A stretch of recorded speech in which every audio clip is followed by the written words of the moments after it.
Namaste and welcome to Urban.chatterati. This is Abhinav Prakash. And today I'm joined by a very special guest, Tripurdaman Singh, who is a historian and a research fellow based out of UK in the University of London. Tripurdaman, welcome to the show. Thank you so much for inviting me, Abhinav. Pleasure to be here. Tripur, you have written two great books. One is the very famous 16 Stormy Days. It's a story about the first constitutional amendment in India. But you have also written something else, which is very, in my opinion, a very interesting topic, which is the idea of sovereignty in pre-modern India and how that changed over the time. So could you tell us what was this idea, let's say, before the British arrived in India? Thank you. That's very interesting that you went through my first book. It's rare to find people who have, but no. So the reason that I kind of drifted into that topic because my supervisor was a historian of the 18th and 19th century, and whenever I read accounts of that period, one of the most interesting things that came to my mind was that within the ambit of a kind of imperial sort of all India state structure, whether it was the British Empire or the Mughal Empire, there were all these, principalities, kingdoms, whatever one might call them. And so and there's no exact translation, right, into English. So the Raja is, also a king, and the Maharaja is also a king, and the sort of, emperor is also translates effectively as ruler. So to think about who was ruling, that's kind of what I looked at. And my argument was, and it's not just mine, of course, that India had a very peculiar kind of divergence between political and kind of ritual or symbolic sovereignty. So it was very possible for those two to diverge. So for there to be a kind of Mughal emperor, and this is especially true after Aurangzeb, who held this ritual or symbolic capital and without the political authority. So sovereignty could diverge into two parts. Everyone acknowledged, even if you look at as late as the kind of 1830s, everyone kind of acknowledged the Mughal emperor as emperor of India. Nobody challenged that position, and everybody considered themselves part of the empire as well. Even people like Mahadji Scindia, etc., or Bajirao Peshwa, who did more than anyone else to kind of bring down the political authority of the Mughal empire. After winning, what they wanted the emperor to confirm them in possession of what they had, to grant them a title, to kind of acknowledge them as the holders of political power. And this divergence characterized pre-modern kind of ideas of sovereignty in India, because people, those who held symbolic power, they were very powerful in one sense, because they had it in themselves to kind of affirm or deny another's claim to political sovereignty or political power.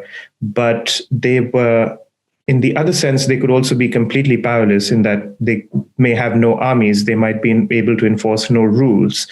And this system was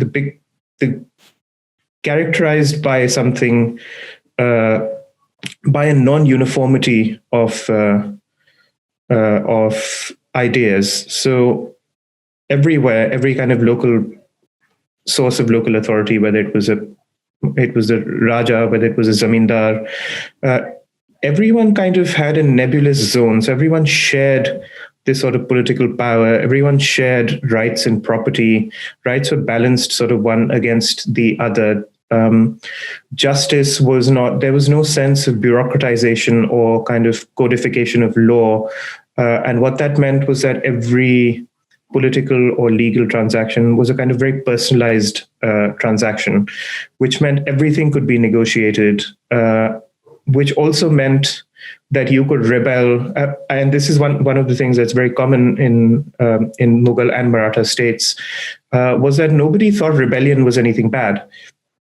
nobody really, it's very rare for a rebel to be punished under Mughal rule. I mean, mostly they were, and mostly they rebelled, they were defeated, then they were forgiven, some fine was extracted from them.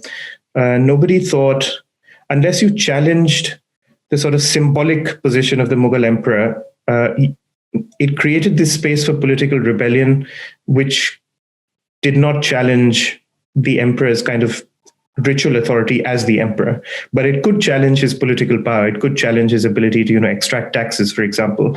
And nobody thought that this was something that was beyond acceptable. So there was quite a sense of acceptability of this kind of this sort of low-grade rebellion, and hence why this low-grade rebellion kind of characterized 18th and 19th century India.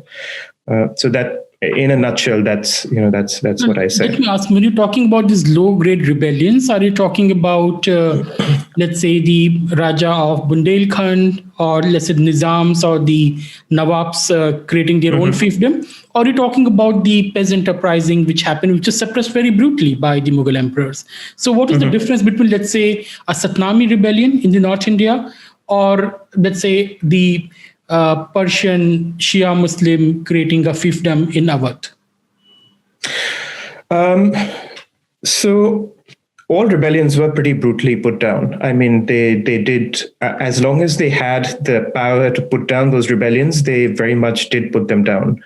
But also it's the brutality of putting down the rebellions, hanging the ringleaders, these sort of things were also a function of the decline of Mughal power. So they only happened much later. Earlier on in the time, I mean, one thing to differentiate is that the kind of medieval period or the early modern period was pretty brutal all around. I mean, human life was very cheap in the 1700s.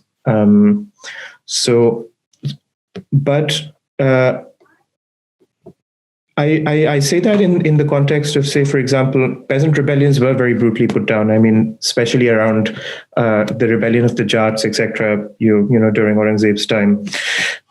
What I mean to say is that these fiefdoms that came up in a kind of within the broad umbrella of Mughal authority. They didn't seek to challenge again the emperor's position as a sort of supratemporal kind of sovereign, which is interesting. I mean, if you read about the Battle of Plassey, the Battle of Buxar, etc., is, when Shah Alam goes to Bengal, even though, he can do nothing, they still kind of feel compelled by custom and, by tradition, etc., to offer him nazar and to, gain the confirmation of their titles, etc. So that always happens. Now, these fiefdoms come up within the umbrella of Mughal authority. So that's a whole different process, but also very closely connected to this idea that, this is possible. And in terms of peasant rebellions, what happens is, they're very brutally put down. I think it's. Let me kind of take you back, for example, to something that happens near Agra, for example, in Akbar's time. There are in one of the districts around Agra, there is a rebellion, and Akbar's foster brother is sent to kill them, and he kind of attacks that area, kills a lot of people. The sort of rebellion is put down. But then the leader is kind of one of the leaders is trampled to death by an elephant in a sort of very this kind of display of power and justice, quote unquote justice. But the next leader is then brought back, presented before the emperor, confirmed as a kind of zamindar, and placed in that position of of being the zamindar of that area. So it's very much there's this brutality is combined with very much a way of kind of incorporating these elements, because ultimately, they have no communications technology. It takes days to get news. Even at the fastest pace. When Tarashiko fled from Agra to Delhi after being defeated by Aurangzeb. He changed fresh horses, every 5 kilometers or something. It still took him 11 hours to get to Delhi, and that's just Delhi to Agra. So you can imagine how long it takes. So there was that sort of central control couldn't be established. So while they were very brutal in putting down these rebellions, they also there was no way to really deal with these people apart from try and convert them into whole, transfer some of your authority to them and ask them to exert it. And so that's something very closely connected to I guess, the brutality of putting these rebellions down also. So was this concept of sovereignty because of the peculiar Indian social structure where the society has always been stronger than the state authority, even today, where you have different caste groups which are operating virtually autonomous? So there was no way a Mughal emperor, or any emperor for that matter, could have ruled as a sole sovereign person. Is it coming from the social structure, or is it peculiar to the medieval age that the Mughals were foreigners who came here and they had low acceptability and so on? No, you're right. You're absolutely right. It did come from the social structure, because the society was both vertically and geographically divided. And the other thing was that no state really had ever kind of had, and this is, of course, a contentious argument. It comes mostly from kind of the anthropology side, and it's been made by many scholars. And the idea is that there was a very great divergence between how the state was conceived in Asia and how the sort of Western European ideals of the state came to be post the Peace of Westphalia and so on and so forth. It was very that sort of centralization required a very intensive extraction of resources from the ground, which no state in India was in had the state capacity for. Equally, there was lower diffusion of technology. So gunnery, for example, even some things like artillery and guns and cannons, which is something that the Mughals were very interested in. Despite their interest, there was no real development in that field. So India consistently lagged behind, Iran, Turkey, and then obviously Europe in that field. And Indian society, there were geographical areas that the state found difficult to penetrate. So whether those were these sort of ravine belts of the Chambal or the densely forested areas of Awadh, or the kind of hills. So there was, at each point, geography was also in itself quite a barrier. So Indian state authority was also very limited in a sense to the Gangetic Plain. As soon as you left the plain land, the state always found it difficult to penetrate these societies. And because of that particular traditions and of how state authority and sovereignty kind of developed, one was, of course, the importance of the performative and the symbolic aspects of it, because since there was no uniform codified law, there was the emperor or whoever was ruling couldn't be everywhere. Sovereignty had to be performative. So this was performed through, sending khilats or confirming people, even when the emperor had no power and nobody cared, if he hadn't confirmed someone as the Nawab of Bengal, it wouldn't have mattered to the Nawab's kind of political authority. But the sort of the symbolic value of that was so high that that sovereignty became this sort of performative element. And I think the interesting thing is when you look at how those traditions continue to permeate both society and the state, and I think very interesting things to think about, which someday I hope to, is to think about political meetings, political rallies as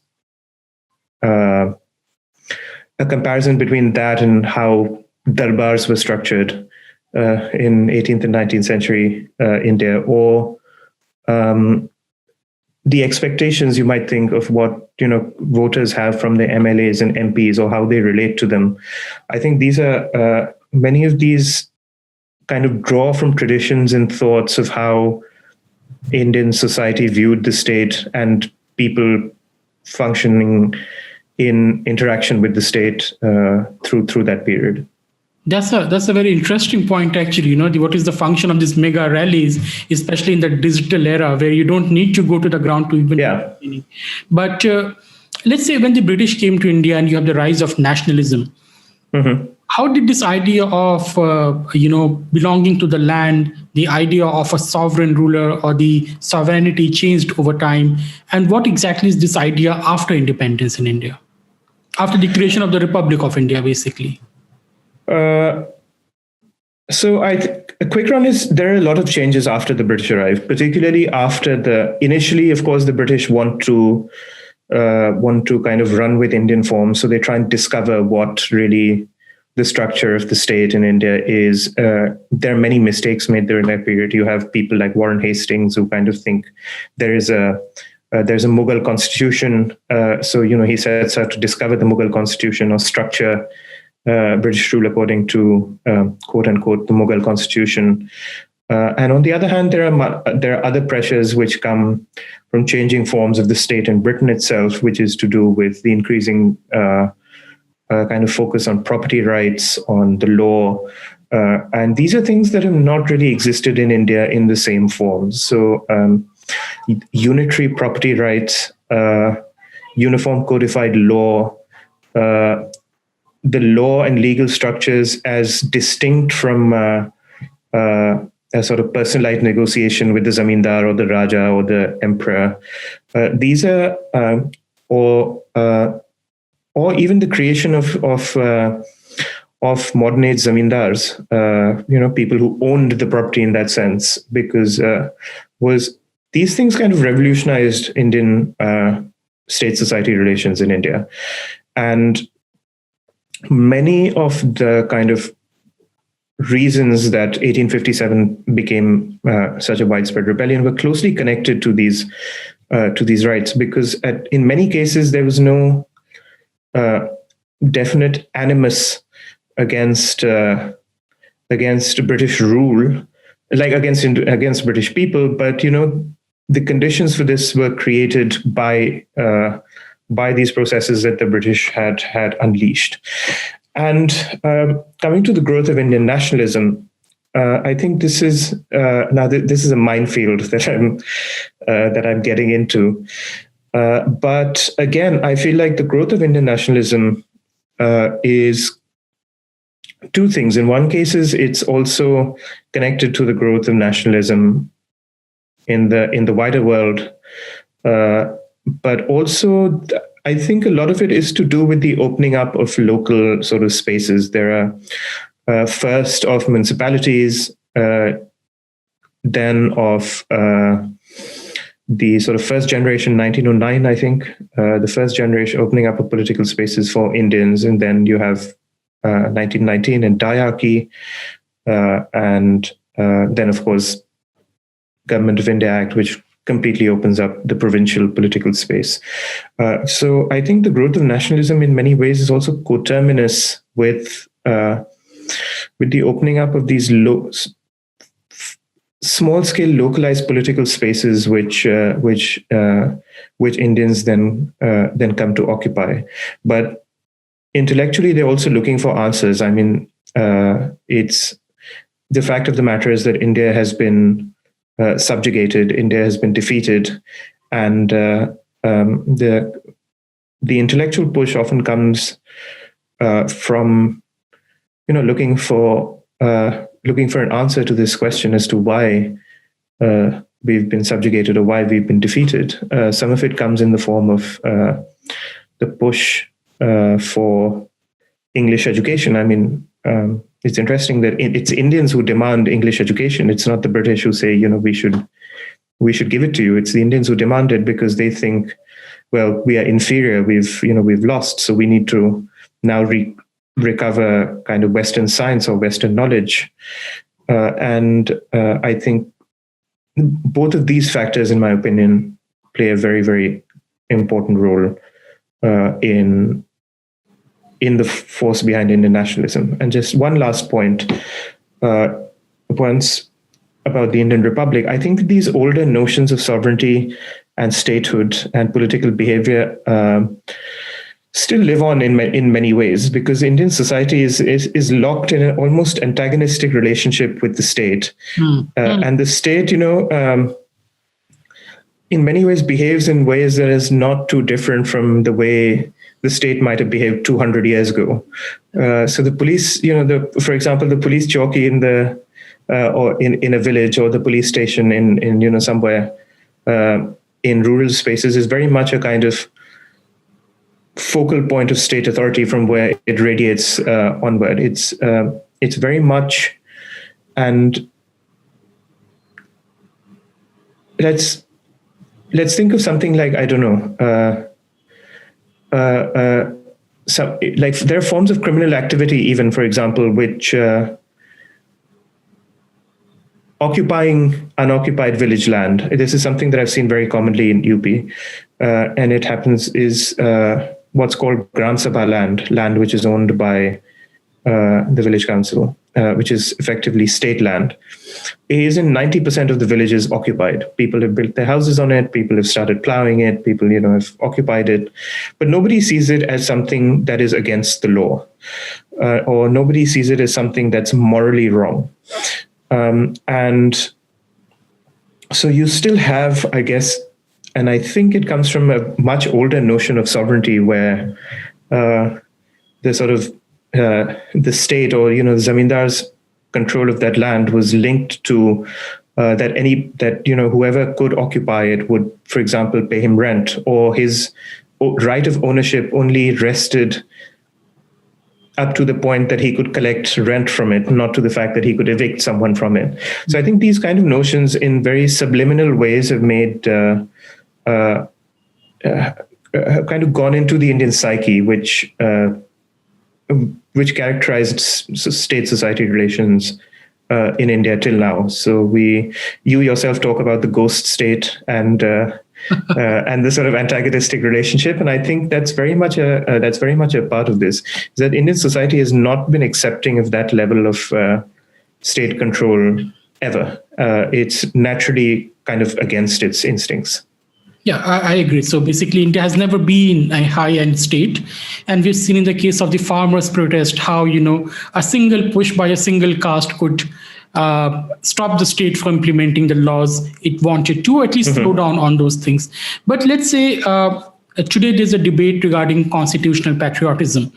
That somehow you can do away with territorial integrity as long as constitution is intact.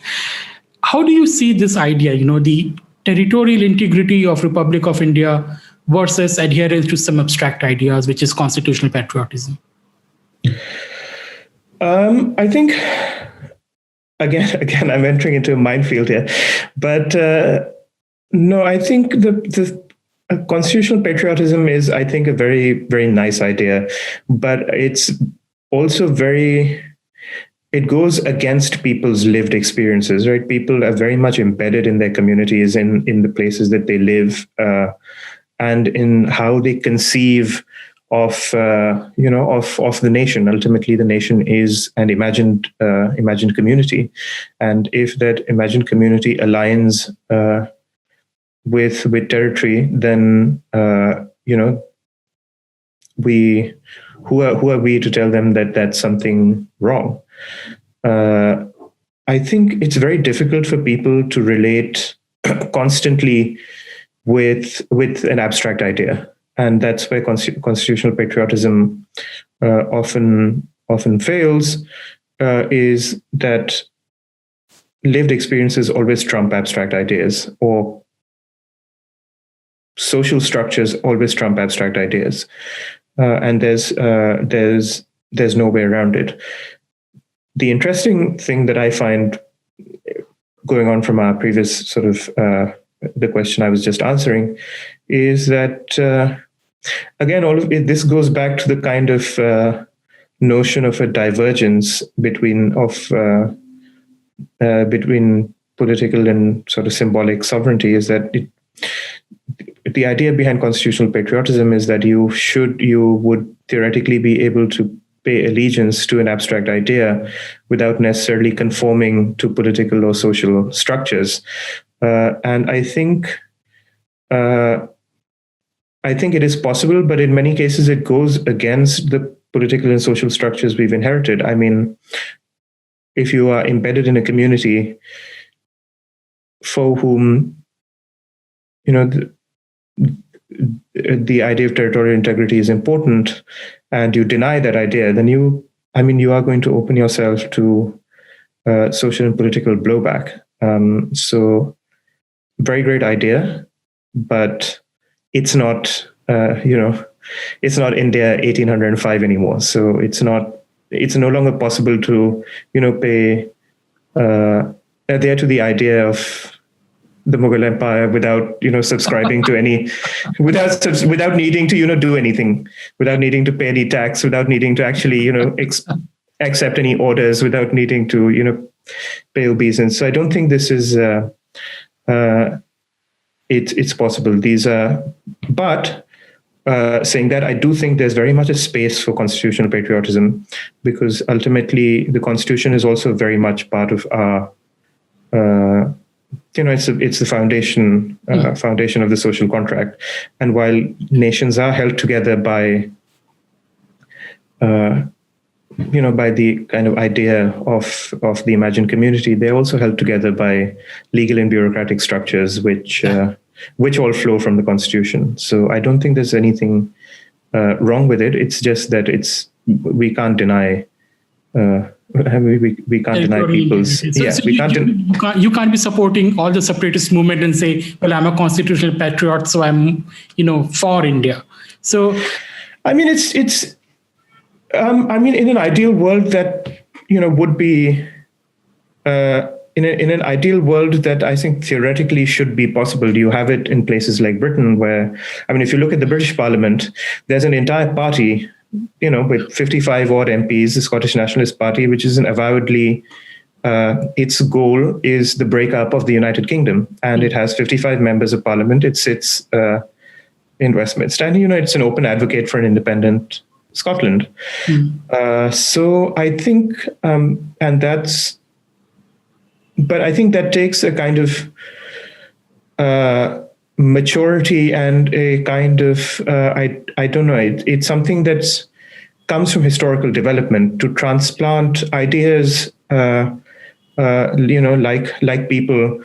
When you transplant them, they take on their own forms. They're not pristine. So to think that a concept or an idea can just be transplanted, or that we can expect, Indians to be brown Englishmen, for example, and, behave the same way, have separatist parties in parliament, would be denying their own historical trajectory and their historical development. So theoretically, yeah, maybe, but, we don't deal with things in abstraction. So I not say maturity. I will not say that if India become matures, we will allow the same kind of thing. No, sorry, that may be that might have been the wrong sort of word to use, but I mean that you can't, things are as they are because things were as they were, and we can't, snap our fingers and be something different. Exactly. So, but now we are running short of time, Tripurdaman. I'm going to ask you the last question. How do you see this idea of sovereign nation states and the idea of sovereignty changing in the era of the tech dominance, or what people call tech-feudalism, or new kind of colonialism? You have Twitter versus government of India going on as we speak. So do you see this idea of sovereign countries is changing because of technological disruptions and these mega tech giants? Potentially, but also, this is something that people have been saying when you had the rise of the giant multinational corporations, in the 1980s, then this was a fear that the era of the nation state is over. But I don't think the era of the nation state is ever really going to be over, because ultimately, when things go wrong, people look to their governments for ultimate authority and succor. So I don't think that's going anywhere. The new kind of spaces are being opened up, and I don't think it's going to be easy for governments to police the internet or to police technology. But on the other hand, I don't think these spaces are going to, transplant. They might challenge government authority as many social institutions have done in the past. I mean, merchant guilds and caste groups, for example. It's just that because these are not fixed to territory, they're not easy to police in that sense. But I don't think the nation state is going anywhere. Ultimately, there are some who think that the internet is going to be divided into parts. So you'll have the Western internet, and then you'll have something that's, Chinese and Russian. And there are many who argue that. And I think that is more likely than these sort of tech giants somehow transplanting or defying government authority to the extreme. I don't think you said that the era of nation state is not going to go anywhere, but we see the rise of China, and China is exactly not a nation state; it's a civilizational state. Yeah. I also said that India essentially is also a civilizational state which pretends to be a nation state. You have the European Union, you have this entire movement for the re-establishment of caliphate, a transnational Islamic entity. You are seeing this kind of development across the world, and especially with the rise of China. How can you say that the era of nation state is not going to get over? China is very much also embedded in a society of nation states, right? So while it might, I guess, the empires of today. Churchill very famously said after the end of British rule in India, when he became prime minister again in the 1950s, he said that the empires of the future are going to be empires of the mind, and the American empire very much was an empire of the mind. Of course, there were economic structures and everything to support it, but there was also the hegemonic sort of position of American culture. Everybody, and in many ways, there, I guess, still is, not to the same extent. So China is very much, I think one of the pushes for the Chinese empire is coming through trying to show that its political and cultural system is superior to the West. And is that necessarily going to challenge the system of nation states? I'm not so sure. Even with the European Union, it's facing very, very hard pushback from the I guess supporters of national sovereignty. You've had Brexit, and anti-EU parties even in places like Germany, etc., are quite strong. So there's no real way of saying which way the dice will roll.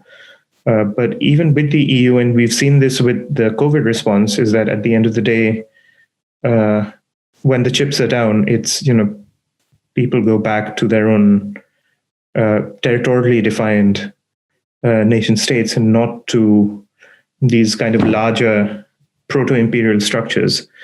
And in India also, you saw that each state in the COVID response. There were states closing borders. I myself saw scuffles between UP and Rajasthan police about letting migrants through or not letting migrants through. Sometimes you had districts closing borders. So I think people are going, these territorial definitions they're not easily surmounted. And I don't think anybody is, or at least not anytime soon. I don't think they're going to be undermined anytime soon. Yeah, the future is uncertain. Future is always in motion. But Tripurdaman, Thank you for coming. It was a wonderful discussion on a very unusual topic.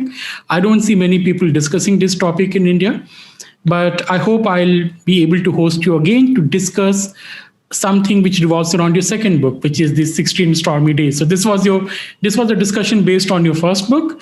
Let's hold a discussion on the second book sometime soon. I would absolutely love to. Thank you so much for inviting me. It's been a real pleasure. Thank you. And thank you, audience, for listening to us. Please don't forget to subscribe to the channel and join as a member to support the channel. Thank you.